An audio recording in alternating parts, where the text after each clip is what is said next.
Everyone got an invite to my cousin's wedding, except me. My mom said I'd ruin the day. My coffee mug slips from my fingers and crashes against the kitchen tiles, sending ceramic pieces scattering across the floor like my shattered expectations. I barely notice the mess. My eyes remain glued to my phone, thumb scrolling through photo after photo of beaming faces gathered in my Aunt Linda's sunlit backyard in Westchester. 43 guests. I count them methodically, hoping the number might change if I try again. Cousins I haven't seen since Christmas 2 years ago. My mother's sorority sister from college. Even Great-Aunt Dorothy, who needs her walker just to get around these days. Everyone except me. The engagement party photos show tables draped in blush pink linens, hydrangea centerpieces in Emma's signature colors of rose gold and ivory, champagne glasses raised in countless toasts. A celebration planned weeks, maybe months in advance. A celebration I never knew existed until this moment, scrolling through Instagram while eating leftover Chinese takeout in my Brooklyn apartment. The sting cuts deeper because just 3 weeks ago, I'd sent Emma a handwritten congratulations card with pressed flowers from the community garden downstairs. I'd even offered to help design her wedding invitations, letterpress, calligraphy, whatever she needed, completely free of charge, one cousin to another. My graphic design business had been featured in New York Magazine last month, after all. My Williamsburg loft suddenly feels arctic despite the September sunshine streaming through the floor-to-ceiling windows. The light that energized me this morning now feels harsh and exposing. I realize in that moment I wasn't simply forgotten. I was deliberately erased. I sink onto my leather bar stool, memories flooding back like a dam bursting. Last Thanksgiving flashes before me, Aunt Linda's voice carrying across the dining room as she gushed about Emma's promotion at Goldman Sachs, youngest VP in her division at 28. I always knew she'd make something of herself, she'd announced, beaming at my younger cousin. Then Aunt Linda's gaze had shifted to me, her smile thinning to a razor's edge. And Caroline's still doing that little art thing of hers, right? The logos and whatnot. That little art thing that paid for this loft. That little art thing that landed me clients like Nike and Airbnb. That little art thing that built a portfolio worth 6 figures. My parents had sat there nodding along while relatives positioned Emma as the golden child, right in front of me. Even when I'd mentioned landing the Spotify contract, a $75,000 project, the conversation quickly pivoted back to Emma's Tiffany engagement ring. My hands tremble as I pick up my phone again. I scroll to my mother's contact and press call before I can lose my nerve. She answers on the 3rd ring. Caroline? Is everything all right? Her voice holds that familiar note of concern laced with judgment, as if she's already decided whatever I'm calling about is me being overdramatic. There was an engagement party for Emma yesterday. My voice comes out steadier than expected. Everyone was there. Why wasn't I invited? The weighted pause that follows tells me everything I need to know. Then comes the sigh, that particular sigh that means I'm about to be gaslit. Oh, that, she says dismissively. Well, Linda thinks you always make everything about yourself. Emma deserves her moment to shine. But what she says next makes my blood turn to ice. This is exactly what we wanted to avoid, Caroline. My mother's voice carries that tone she uses when she thinks I'm being difficult. Your cousin deserves to be celebrated without any drama. Drama? The accusation hits like a slap. When have I ever caused drama? What are you even talking about? Please don't start with the victim act. You know how you get when Emma receives attention. Remember her graduation party. I remember her graduation party perfectly. I'd driven 4 hours from the city, brought a thoughtful gift, and spent the entire evening listening to relatives praise Emma while my own achievements were dismissed as cute hobbies. I'd smiled through it all, never once making it about myself. So what exactly? A problem that needs to be managed. It's not personal, Caroline. Not personal. The same words my mother always uses when she wants to dismiss my feelings entirely. My hand stops trembling. A strange calm settles over me as I realize this isn't a misunderstanding or oversight. This was calculated. Planned. Discussed behind my back. I'm calling Aunt Linda. Caroline, don't. My mother's voice spikes with alarm, but I've already hung up. I find Aunt Linda's number and dial, surprised by my own steadiness. When she answers, her voice is clipped and impatient. I skip the pleasantries entirely. Why wasn't I invited to Emma's engagement party? A pause. Then, I was wondering when you'd call. No apology. No excuse. Just cold acknowledgement. You didn't belong there.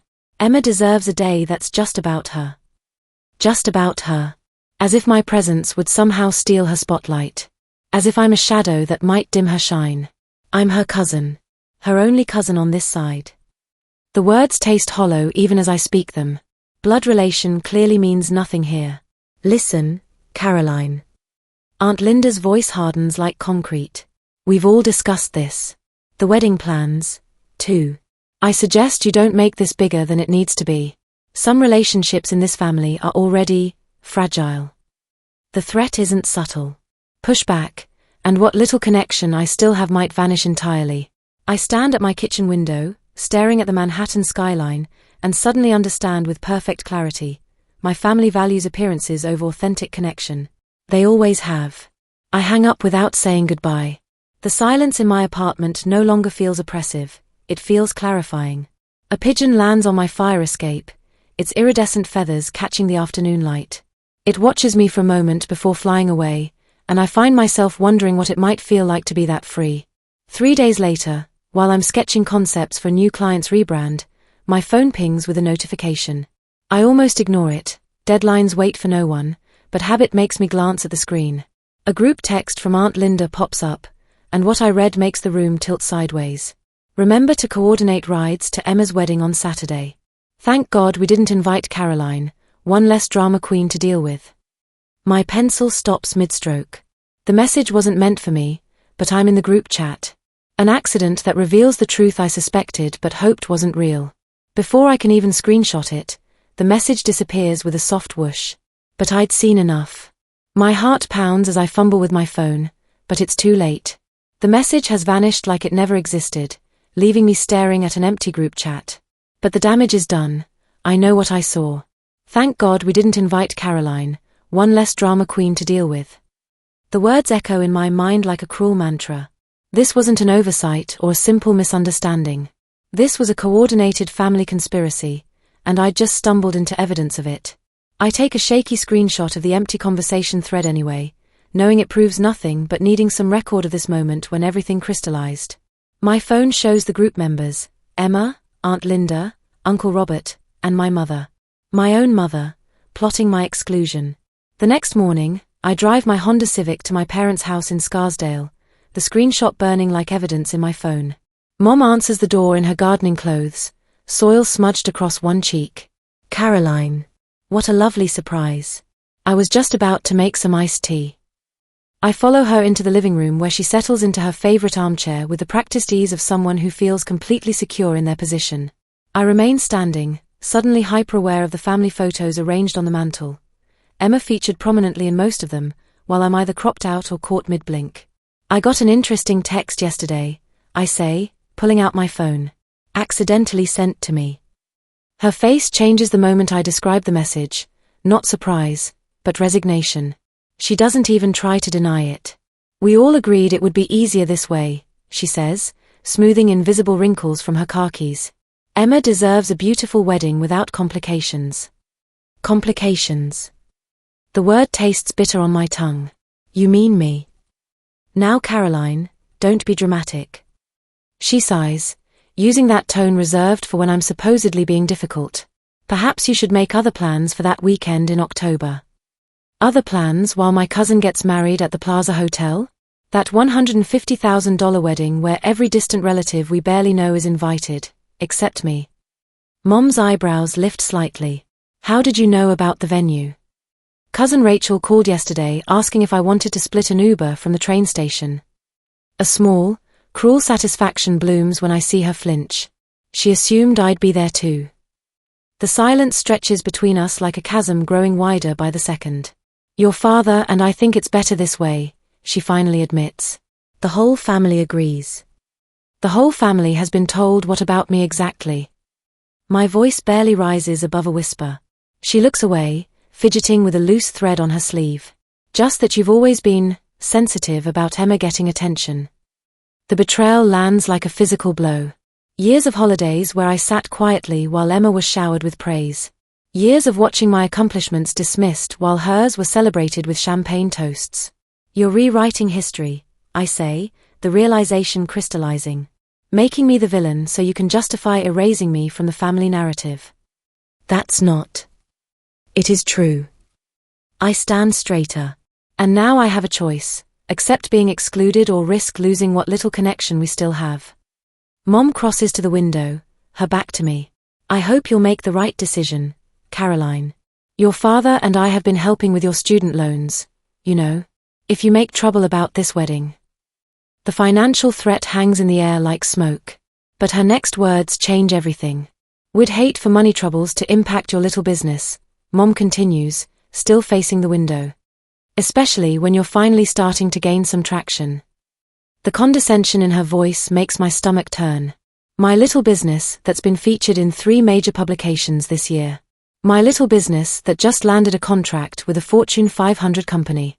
Are you seriously threatening me financially to keep me away from Emma's wedding? She turns around, her expression a masterclass in manufactured innocence. I'm not threatening anything, sweetheart. I'm just saying that family harmony is important, and sometimes that requires sacrifices. Whose harmony? Everyone seems perfectly harmonious when I'm excluded. This is exactly why Linda thought it was best not to include you. Her voice hardens. Everything becomes a production with you. I leave without saying goodbye, driving aimlessly through Westchester for 2 hours. 3 client deadlines loom while I sit paralyzed in a Starbucks parking lot, unable to focus on the simplest design tasks.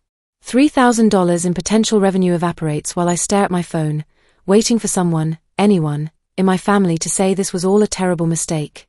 No one does. That evening, my best friend Maya brings Thai food and wine to my apartment, listening as I recount every devastating detail. Unlike my family, she doesn't interrupt or dismiss my feelings. That's textbook emotional manipulation, she says, refilling my glass. They're gaslighting you into believing you're the problem when they're the ones excluding you. Her validation feels like the first gulp of air after being underwater too long. Linda and your mom are tag-teaming to control the narrative, Maya continues. Classic toxic family dynamics. Later, alone on my fire escape, I watch the city lights flicker on as darkness falls. The same pigeon returns, perching briefly on the railing before disappearing into the night. As I sit there with wine gone warm in my glass, I wonder if I should crash the wedding anyway and force a confrontation, or step away completely and build something better elsewhere. The family I'd known my entire life was slipping away like sand through my fingers. But was it worth fighting for relationships that caused this much pain? Emma's wedding photos flood my Instagram feed at exactly 9:47 a.m. on a Wednesday. I'm halfway through my morning coffee when her radiant smile fills my screen, her fiancé gazing at her with practiced adoration against a backdrop of Central Park's autumn foliage. The caption beneath cuts deeper than any blade, celebrating our forever with those who truly matter to us. Keeping our special day intimate with only the people who've always believed in our love. My phone buzzes immediately with Instagram DMs from cousins I've exchanged maybe 20 words with over the years. Why are you being so selfish during Emma's special time? Family should support each other no matter what. Aunt Linda is heartbroken over your attitude. I set my phone face down on the counter, my hand trembling. The accusations make no sense until I realize what's happening. They're rewriting history, crafting a narrative where I declined an invitation rather than acknowledging I was deliberately excluded. My grandmother's call that evening nearly destroys what's left of my composure. Caroline, honey, Grandma Rose's voice wavers with disappointment. I never thought you'd let jealousy keep you from supporting Emma's special day. The coffee mug nearly slips from my hands. Grandma, I wasn't invited. That's not what Linda told me. Her voice hardens with certainty. She said you couldn't put aside your envy for even one day. After we hang up, I stand motionless at my kitchen sink, water running over the dishes until it turns from warm to cold. The family narrative about me is solidifying without my input, being spread like gospel to anyone who'll listen. According to Maya, who still keeps in touch with my mother weekly, Aunt Linda has been sharing tearful accounts of my jealousy issues with relatives across 3 states. The professional consequences hit fast and brutal. The following week, Hartman and Associates cancels our contract for their fall campaign. The email is polite but devastating. We've heard you can be challenging to work with. We need someone who aligns with our collaborative values. 4 days later, Brookstone Creative pulls out of our preliminary discussions. The loss of both projects carves $45,000 from my projected quarterly income.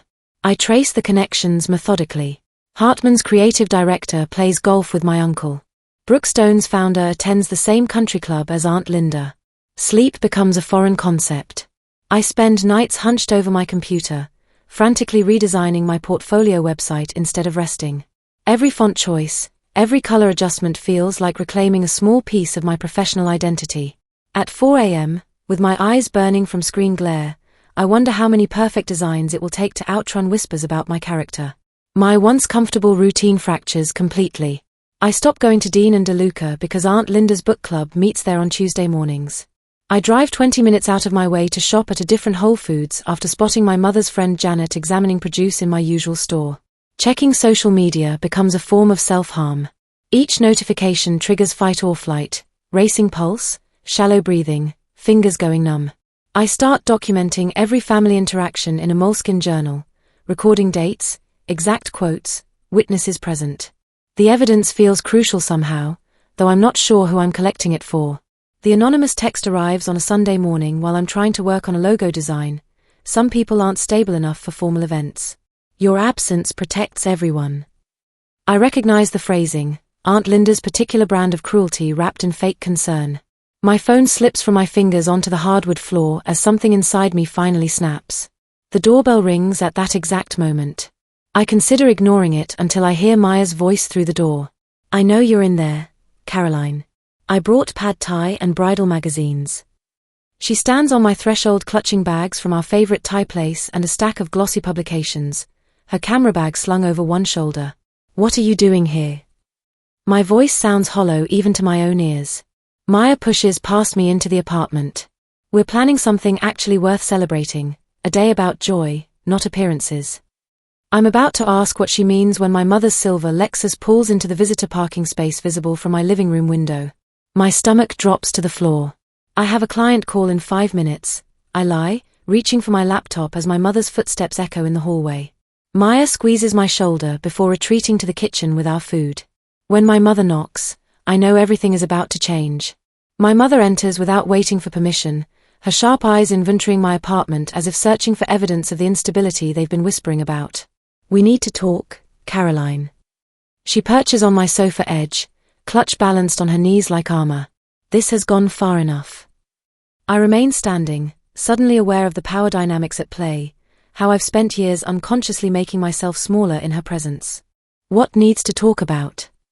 I ask, proud of how steady my voice sounds. The wedding invitations are printed. The seating charts are finalized. You need to let this go. This isn't about wedding invitations. The clarity in my voice surprises even me. It's about 28 years of being treated like I'm less than. Caroline. No. The word comes out stronger than intended. You want to know what's really happening here? You excluded me, then when I didn't beg to be included, you painted me as the villain. Now you're here because other people are asking questions. Something flickers across her face, surprise, maybe even a hint of respect, before she composes herself. If you can't support Emma's happiness, she says carefully, maybe you're not the daughter I thought you were. The words should devastate me. 6 months ago, they would have sent me spiraling into desperate attempts to prove my worth. Instead, they illuminate a truth I've never seen clearly before. I straighten to my full height, reclaiming the space I've spent years giving away. I'm exactly the daughter you raised, I tell her, voice steady as granite. I just stopped accepting the role you assigned me. Her mask slips for just a moment, revealing something that might be regret before she recovers. Your father and I are welcome to make whatever choice feels right to you, I interrupt gently, just like I am. After she leaves, Maya emerges from the kitchen where she's been giving us privacy. How do you feel? She asks softly. I walk to my drafting table, looking at the half-finished logo design I'd been struggling with for weeks. Suddenly, the solution seems obvious. Bold, clean lines that don't apologize for taking up space. Free, I answer, and realize I mean it. That evening, Maya scrolls through her calendar on her phone. I have a wedding shoot in the Hamptons next month. Come with me. I could use a creative consultant. The offer brings unexpected tears to my eyes. While my family crafts excuses for my exclusion, My chosen family creates opportunities for my inclusion. My phone chimes with a text from my college friend David. Just got wind of Emma's wedding drama. Declining my +1 invite. Not going anywhere, my friend isn't welcome. The next morning, I wake up and pitch a rebrand concept to a potential client with more confidence than I've felt in months. They request a follow-up meeting within the hour. Something has shifted inside me, a quiet certainty replacing the desperate need for family approval. When Maya and I drive to the Hamptons the following weekend, the Atlantic Ocean stretches before us like possibility itself. At a small gallery near the shore, I meet James, an art curator with kind eyes and a thoughtful laugh who asks genuine questions about my design philosophy. "You should see my studio space," he says after our third coffee together. "I'm renovating a barn just inland from here. The light would be perfect for someone with your eye for detail." Standing in his sun-drenched studio that evening, watching golden hour paint everything in warmth, a thought crystallizes with startling clarity. What if the answer isn't fighting for inclusion in a celebration that doesn't want me? What if I create something entirely my own? 6 months later, my phone rests on James's kitchen island, its screen displaying a half-finished invitation design. Morning light streams through the barn's skylights, illuminating the space where 24 place settings will soon host the only people who truly matter in my life. "What do you think about this typography?" I gesture to the screen, where elegant serif fonts dance with modern sans serif text. "Too bold." James leans closer, coffee mug warming his hands. "It feels like you, confident without being flashy." I smile, adjusting the letter spacing slightly. For 6 weeks, every spare moment has gone into planning this gathering. Not a reaction to family drama, but a celebration reflecting who I've become. Each detail showcases my professional talents while honoring authentic connections, from hand-painted watercolor invitations to custom playlist curation to locally sourced menu design. October 15th, I say, highlighting the date. Far enough from Emma's wedding that no one can claim I'm being competitive. "Does it matter what they think?" James asks, his voice gentle but challenging. "It matters that I know my intentions." I save the file and close my laptop. This isn't about them anymore. For the first time since discovering those engagement party photos, genuine excitement bubbles up without the bitter aftertaste of rejection. I'm creating rather than reacting, building something beautiful instead of fighting for space where I'm unwanted. My phone rings, Aunt Linda's name flashing on screen. I consider letting it go to voicemail, then decide against it. "I'm done hiding. Caroline." Her voice could freeze champagne. "What's this I hear about you planning some event during wedding season? Those social media posts need to come down immediately." I frown, genuinely confused. "What posts?" "Maya's photography page. The save the date for your gathering. October 15th at some barn venue." My stomach drops. October 15th? But Emma's wedding isn't until. "Didn't you know?" Linda's voice drips artificial sweetness. "The date moved weeks ago. October 15th at the plaza. Everyone's been informed."